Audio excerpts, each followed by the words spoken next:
5 minute के अंदर ना गांव वीरान हो गया, इतना समझिए। 5 मिनट भी नहीं रहा, 5 मिनट में गांव वीरान हो गया।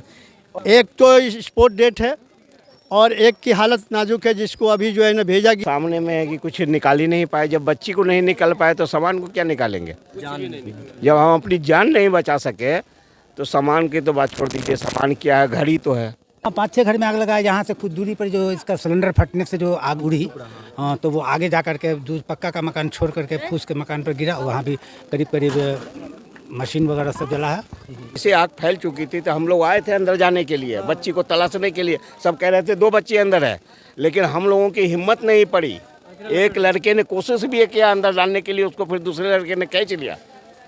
चपड़िया काजी टोला में गैस सिलेंडर फटने से एक भयानक आग लगी और आग ने लगभग आधे दर्जन घर को अपनी चपेट में ले लिया। सबसे बड़ी घटना ये रही कि इस आग की चपेट में आने से 9 वर्षीय एक बच्ची की दर्दनाक मौत हो गई। बच्ची पूरी तरीके से आग में भुना सी गई है, जल भुन सी गई है। उसके अलावा एक और महिला है जो गंभीर रूप से घायल है, जिसको अभी अभी एम्बुलेंस के जरिए बिस्फी PHC भेजा गया है। कोई सहयोग नहीं, कोई सहयोग नहीं।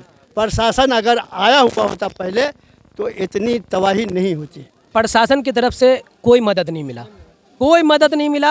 आग लगा, जो गांव के लोग थे, हमको लग रहा है कम से कम 500 कॉल गया होगा। थाना, बेनीपट्टी, मधुबनी, हर जगह लोग कॉल किया फायर ब्रिगेड के लिए, लेकिन कोई फायर ब्रिगेड अवेलेबल था ही नहीं। एक फायर ब्रिगेड मेरे ख्याल से बेनीपट्टी में था, लेकिन वहाँ फ़ोन किया गया तो बताया गया कि डीजल नहीं है। ये सोचिए कि इस टाइम में, आग के टाइम में, अगर फायर ब्रिगेड में डीजल नहीं है तो कैसा स्थिति हमारे बिस्फी ब्लॉक का है। उसकी बात ये समझता हूँ कि बिस्फी इतना बड़ा प्रखंड है और इसमें फायर ब्रिगेड का नहीं होना सबसे शर्मनाक ये है कि इतने साल नेता आते हैं हमारे घर पे, चाय बिरयानी नाश्ता सब खाते हैं, लेकिन बिस्फी ब्लॉक इतना बड़ा है और इसमें फायर ब्रिगेड का नहीं होना, ये सोचने भी वाली बात है। तो प्रशासन की इतनी ये है कि 1:30 बजे मैं सिमली और रेहान और हम सिमली पहुँचे। यहाँ से गई कि भाई गाँव जल गया। मैं वहाँ से बिस्फी थाना को फ़ोन किया तो उन्होंने कहा कि गाड़ी तो तेल भराने गई है बेनीपट्टी, जबकि बिस्फी में भी पंप है, 0 माइल में भी पंप है और फायर ब्रिगेड की गाड़ी में तो 24 घंटा तेल भरा रहना चाहिए। मौसम भी वैसा है। तो प्रशासन की और यहाँ के विधायक की, सांसद की, सबकी बेपरवाही है। आग हो गई। ये देख सकते हैं मोहम्मद इकबाल जी का घर है। उनकी जो घर की फैमिली, उनकी वाइफ थी, वो घर पे नहीं थी। बच्चे, जो सूचना है, बच्चे घर में सो रहे थे, लेकिन कहाँ था बच्चा एग्जैक्ट जानकारी किसी को नहीं है। लेकिन जब आग की लपटें उठी, जब लोग आग को देखकर घर की तरफ दौड़े तो उन्होंने बच्ची को वहाँ पर जला हुआ पाया, जिसकी तस्वीरें दिखाने लायक नहीं। इस प्रकार की भयानक तस्वीरें हैं। गांव के कुछ लोग हैं हमारे साथ, इनसे हम बात करेंगे। कब की घटना है, किस वक्त आग लगी है? ये ठीक 2 बजने में 10 मिनट बाकी था सबके। कितने घरों में आग लगा है, कैसे आग लगी, क्या जाना? आग कैसे लगी ये तो पता नहीं। इस घर से आवाज़ निकली तब हम लोग घर में सोए करके थे। आने के बाद में देखा तो अब इतना आग तहासा भरा हुआ था कि हम लोग को इधर आना मुश्किल था। ऊपर छत में हम लोग सोचा पाइप लगा करके पानी मारे, उसी में जो है ना ये इलेक्ट्रिक में भी आग लग गया, वो इलेक्ट्रिक लाइन चला गया। फिर हम लोग बाल्टी से पानी भर, चारों तरफ ये कल है, चारों तरफ के आदमी जो है ना पूरा। क्या क्षति हुआ है इस आगजनी में, कितना जान गई है जानकारी? एक तो स्पोर्ट डेट है और एक की हालत नाजुक है, जिसको अभी जो है ना भेजा गया है, अभी ले गया है प्रशासन को आए हुए और अभी गया है। प्रशासन की तरफ से क्या सहयोग मिला है? कोई सहयोग नहीं, कोई सहयोग नहीं। प्रशासन अगर आया हुआ होता पहले तो इतनी तबाही नहीं होती। तो साफ समझ सकते हैं बिस्फी प्रशासन की बड़ी लापरवाही इस मामले में सामने आई है। जब आग लगा उसके बाद से लगातार ग्रामीण बिस्फी पुलिस को सूचना दे रहे थे। कई बार बिस्फी पुलिस के बड़ा बाबू थाना फ़ोन उठाए, लेकिन कई बार फ़ोन नहीं उठाए और ग्रामीण इस उम्मीद में बैठे हुए थे कि शायद प्रशासन से कोई मदद मिलेगी और उसको और ज़्यादा आग लगने से बचाया जा सकेगा। हुई है लगातार इस आगजनी में गाँव के युवाओं का खासतौर पर एक बहुत अहम रोल रहा है और लगातार गाँव के युवा अभी भी देख रहे हैं आग को बुझाने की कोशिश कर रहे हैं। देख सकते हैं अभी भी चचा लोग आग को बुझाने की कोशिश कर रहे हैं और भी कुछ लोग हैं जो शुरू से इस पर मेहनत कर रहे हैं। क्या कहेंगे और किस प्रकार से ये आगजनी की घटना कैसे हुई है, क्या होता है? ये आग इतना भयानक था कि इसका कोई अंदाज़ा नहीं हो सकता, इतना खतरनाक आग था ये बात लगभग 2 बजे की है। सारे लोग लगभग, अब इतनी धूप रहती है कि सब लोग सोए रहते हैं, तो किसी को पता भी नहीं कि क्या हो गया। ये 5 मिनट के अंदर ना गांव वीरान हो गया, इतना समझिए। 5 मिनट भी नहीं रहा, 5 मिनट में गांव वीरान हो गया। सामने में है कि कुछ निकाल ही नहीं पाए। जब बच्ची को नहीं निकाल पाए तो सामान को क्या निकालेंगे? जब हम अपनी जान नहीं बचा सके तो सामान की तो बात छोड़ दीजिए। सामान क्या है, घड़ी तो है। और इनके यहाँ जो इनकी माँ थी, बच्चे की माँ यहाँ नहीं थी, वो डॉक्टर के यहाँ गई हुई थी और एक लड़की थी और एक छोटी बच्ची थी, सुला के चली गई शायद बाहर।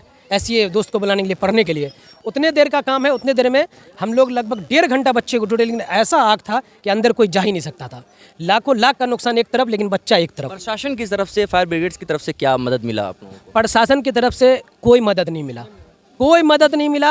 आग लगा, जो गांव के लोग थे, हमको लग रहा है कम से कम 500 कॉल गया होगा, थाना बेनीपट्टी, मधुबनी, हर जगह लोग कॉल किया फायर ब्रिगेड के लिए, लेकिन कोई फायर ब्रिगेड अवेलेबल था ही नहीं।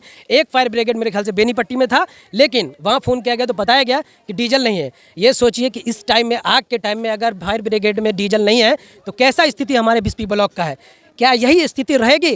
कितना नुकसान हुआ है, क्या क्या नुकसान तो आपके अच्छा, इस आगजनी की घटना में प्रशासन की तरफ से क्या कुछ मदद भी मिला? नहीं, कोई मदद नहीं मिला सर, कोई मदद नहीं मिला। 2 घंटा तक चारों तरफ से फ़ोन होता रहा, कोई प्रशासन नहीं आया, नहीं कोई जवाब दिया, नहीं कोई फ़ोन उठा रहा था। ये गांव के हमारे नौजवान सब, इस गांव को, अपने यहाँ एरिया के लोग, 4 गांव के, इस गांव को, ये इस आग को एकदम बिल्कुल अपने कंट्रोल किया है।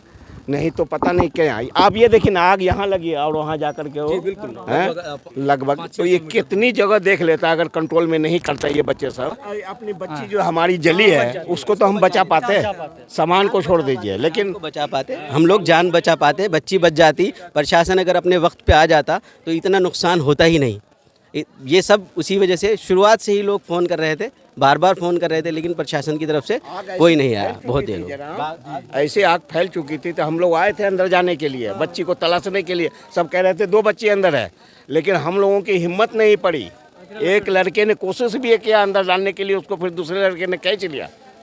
बिस्फी प्रखंड के चपरिया काजी टोला में आगजनी की एक बड़ी घटना सामने आई है, जिसमें दर्दनाक घटना हुई है। 8 वर्षीय बच्ची की जलकर दर्दनाक मौत हो गई। सबसे बड़ी लापरवाही जो सामने आ रही है वो बिस्फी प्रशासन की आ रही है। बिस्फी प्रशासन पर वक्त पे संज्ञान लिया होता, अगर वक्त पे फायर ब्रिगेड्स की गाड़ी को भेजा होता या मदद भेजा होता, तो शायद इतनी बड़ी घटना नहीं हो पाती और शायद बच्ची की जान बचाई जा सकती है। अब इसकी भरपाई होना तो असंभव है, जो जान गई है, लेकिन उम्मीद करते हैं कि भविष्य में इस प्रकार की घटना को रोकने में बिस्फी प्रशासन, मधुबनी प्रशासन शायद कामयाब हो पाएगी और शायद और कोई दूसरी बच्ची इस प्रकार से आग में झुलस के न मर पाएगी। फिलहाल के लिए बस इतना ही। तमाम अपडेटेड खबरों के लिए देखते रहें बदलता हिंदुस्तान।